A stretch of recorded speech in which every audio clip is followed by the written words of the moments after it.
I used to be a brand manager for toothpaste since I worked in Unilever, and I learned that food particles get stuck in your teeth, and so it's good to brush your teeth after every meal. So many years ago, I was attending a management program in Boston at Harvard, and after lunch I went into the gents' room and I was brushing my teeth.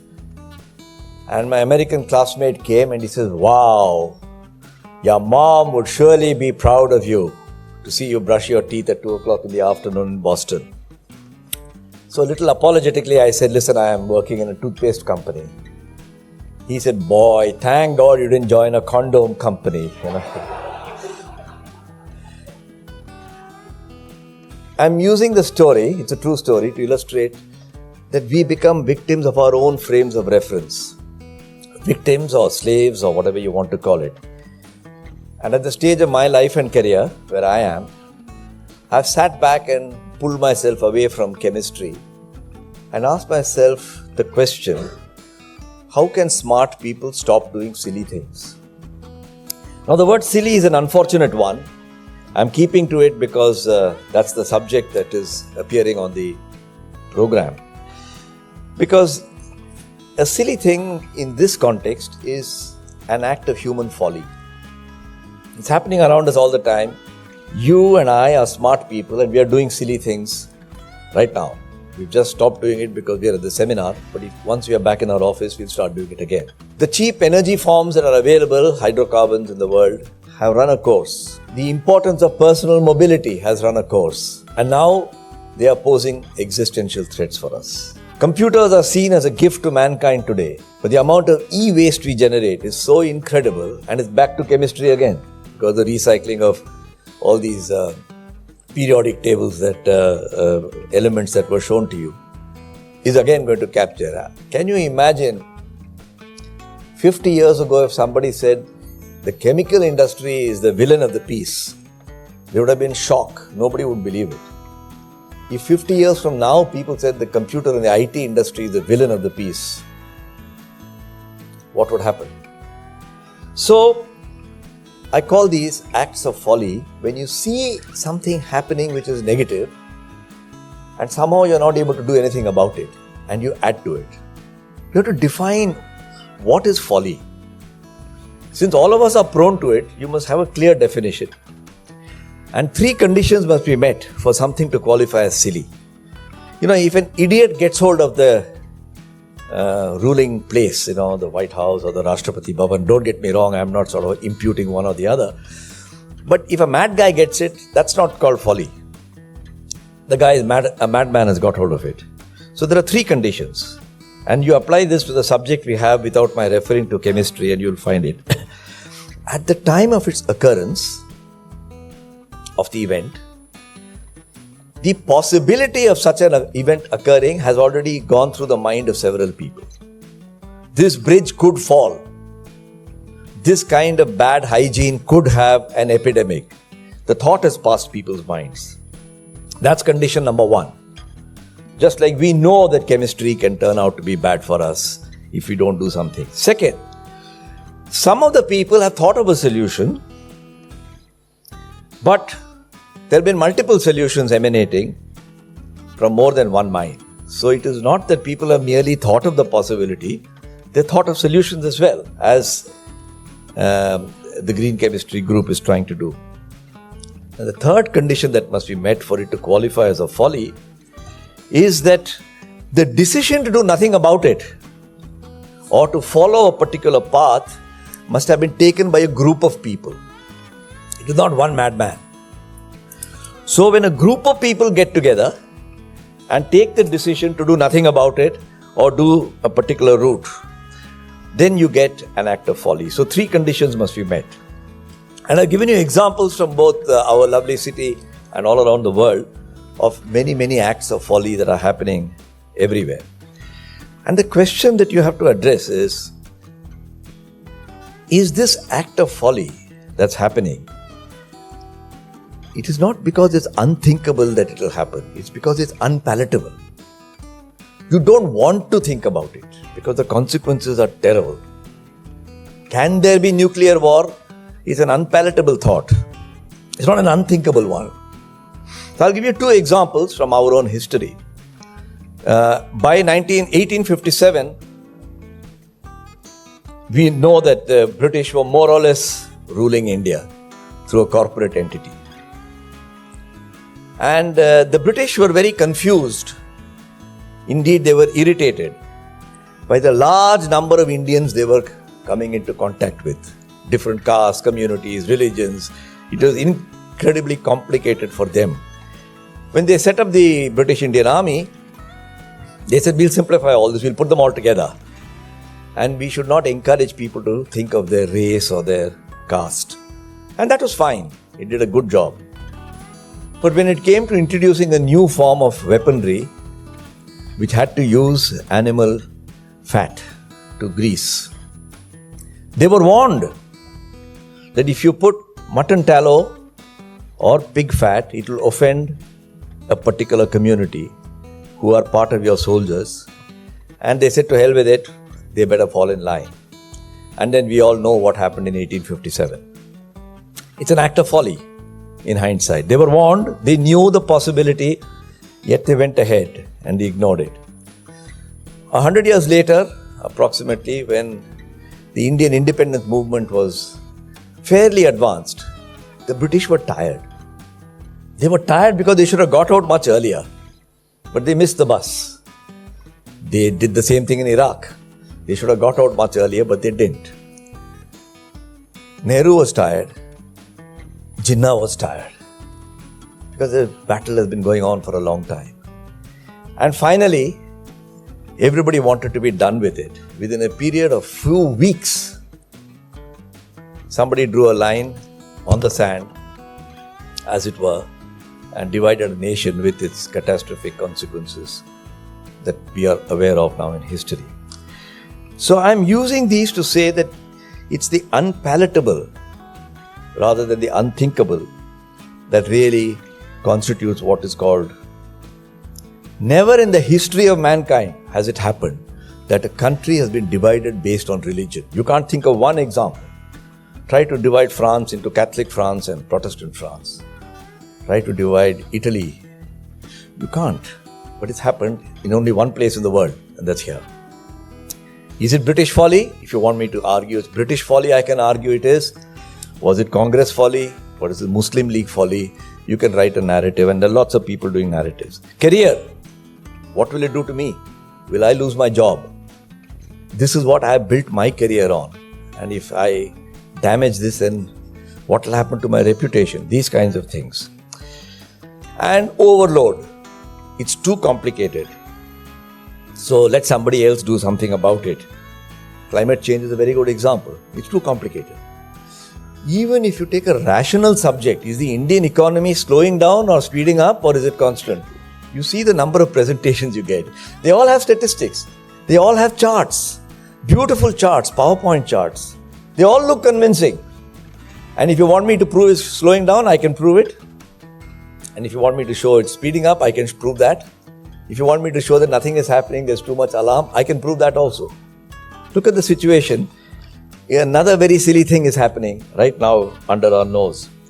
So, if silly things have happened for a long time, they have a very rich history. I'm very fond of history, not just of Indian history or world history, but there's a history of folly. I've got a whole library in my house called the History of Folly.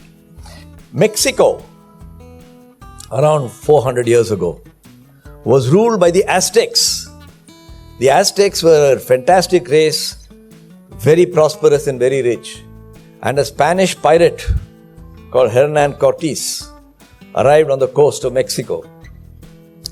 Now there's a superstition amongst the Aztec people that some fair-skinned ancestor of ours is going to come one day.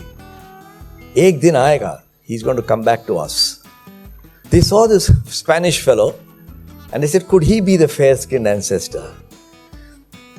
Instead of fighting with him, they welcomed him.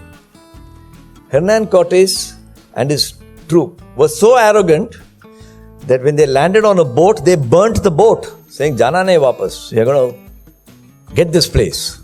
Aztecs were very rich, by the way. They went all the way to where the king was stationed, And he was welcomed and feted. The king's brother warned that this fellow looks like an imposter. He didn't use the word Trojan horse, but he's saying you should be fighting this guy. But when Hernan Cortes was produced before the king, whose name was Montezuma, Montezuma said, welcome. And then a revolution happened. He killed Montezuma. And ever since then, it's not called Aztec country anymore. It's called Spanish Mexico. And the last one I want to mention, because I don't want to give the impression all stupid, foolish people existed before modern times. They exist even now. Was the Titanic. In 1912, all of us know that the Titanic sank. And historians about shipping will tell you 4 things about ships. Most ships have not sunk, but a few in history have. The Titanic was considered unsinkable. It was unthinkable for the Titanic to sink. And yet, no other ship that has sunk has fascinated mankind to the point of making movies and television commercials and television shows and so on. The Titanic had a captain. His name was Edward John Smith. And 5 years before the Titanic sank in 1912, that is 1907, this is what Captain Edward John Smith said. In all my experience, I have never been in an accident. I mean, this is a really tempting fate. In all my experience of shipping, I have never been in an accident. I have never seen a shipwreck. Never have been wrecked myself. And have never been in a predicament that threatened to end in a disaster. 5 years later, the Titanic sank. The unthinkable happened, and 1,500 people died in that. How do you minimize folly or eliminate, as the case may be? From the research that I have done, I have pulled out 3 ideas which are self-evident, they are common sense, but sir, in the interest of bringing good chemistry in, I think they are worth remembering. The first is mindset, the frame of reference through which you look at it. Management writer Peter Senge wrote that the mental model that which we grow up and look at our life has deeply ingrained assumptions. This is the way things should be. This is India, this is the way India will run. This is the way Belgium will run, and so on and so forth. And it influences the way we look at the world and how we take action. And it is very important for leadership to develop an adaptive and flexible mindset. And your ICGC is trying to do that, your green chemistry convention. It's a long journey, but if you can't influence, it's not a bunch of technologies. With due respect to the people who put up the stalls, it's a question of a mindset. And I think you need to ask yourself, Krishna, are you here? Are you doing enough in your agenda to change mindsets? And maybe you are, in which case my suggestion is superfluous. The second after mindset is common sense. Folly is the absence of common sense. It's an uncommon sense. There's lots of data and opinions are available. There's enough to overwhelm the brightest person. You put 5 economists into a room and you can have complete chaos. Sorry, with apologies to any economists who may be present here. We are witnessing that on our television, national media right now. And the more economists you listen to, the more confused you get whether India is moving forward or backward. But leadership tells you that you have to retire into ekanta, as we say in our traditional literature. If you can't become self-aware and retire into your ekanta, you're not going to find a solution. And so this subject, since we are on the subject of green chemistry here and not about the Indian economy, requires you to go into ekanta and to reflect. A bit like Ashwin Bhai you did, thinking about your uncle and what principles that he gave you. And we have to therefore learn to listen to our common sense, because common sense has become uncommon. And the third and the last point I would like to leave you with, as being the lessons I have pulled out from this library of acts of folly, is the fear of failure, fear of criticism, the fear about career, because that inhibits us. There's a nice commercial that's going on for those of us who watch television in India where Dhoni stands up and he says, a good secure job as a train conductor, and when I wanted to become a cricketer, my family said, don't leave your secure job and do it. And then he holds a board which says Dar on it. I'm sure all of you have seen it. And he said, Darne se zindagi mein kuch hota nahi hai. And that is true when it comes to acts of folly also. If you did these three things, can you minimize folly? Is there any evidence of it? And that's the last part of what I want to say. The answer is yes. In my lifetime and the lifetime of people of my age group, I have witnessed, not firsthand, but from a distance, one act which minimized folly. There are many, but I will tell you only one. Cuba, it's about 100 miles from Florida, was a virtual outpost of America when I was studying in school. Cuba was ruled by a guy called Batista, who was hugely corrupt. The world has always had hugely corrupt characters, and Cuba had one at that time called Batista. And as America often does, they will preach to you in principles of integrity and world fellowship, but their practice may be completely at variance with it, as has happened very often in Iran and other Middle Eastern countries. So this hugely corrupt ally of America is sitting on the edge. And Batista was so corrupt that it encouraged Fidel Castro to come as a communist revolutionary. And in 1959, when I was about to finish my school studies, I remember Cuba being overthrown with a communist. And then there's the days of the Cold War, Russia, America, you remember it. Now, in 1960-61 was the US elections. A very charming election because there was a very charming guy called John F. Kennedy who was standing for president against Nixon, if I remember right, and Eisenhower, the outgoing Republican president. Unknown to anybody other than a few people in America, the CIA had been doing a study of what does it take to take these fleeing refugees from Cuba and pretend that they are staging a revolution back in Cuba, but with American backing. America always thinks it's very smart that without being seen they can do something quietly. It's not possible for big white elephants to do that, but they tried it once more. And so these refugees came, and we have a problem in the Rohingyas. It's going on right now in our country. And the CIA had a master plan, and they were absolutely convinced that they could grab these refugees, put them on a boat, pretend they are not around, they will go back to Cuba, and Fidel Castro will collapse. And they had worked it out and said this is a risk worth taking. In the election, the Republicans lost. So Eisenhower, who knew all about it, and Nixon, who was the Republican candidate, knew all about it. But John Kennedy, as a Democrat, did not know about it. But he became president, and suddenly he was given this plan to invade Cuba without appearing to invade Cuba. He said, this is crazy. How the hell are we going to pull this off? But it had all built up. This is what I mean by mindset, groupthink. And very reluctantly he said, okay, do your plan, but I will not commit a single American soldier to this. The refugees landed in the Bay of Pigs. Nothing like what they thought would happen happened. Nothing. Fidel Castro crushed them.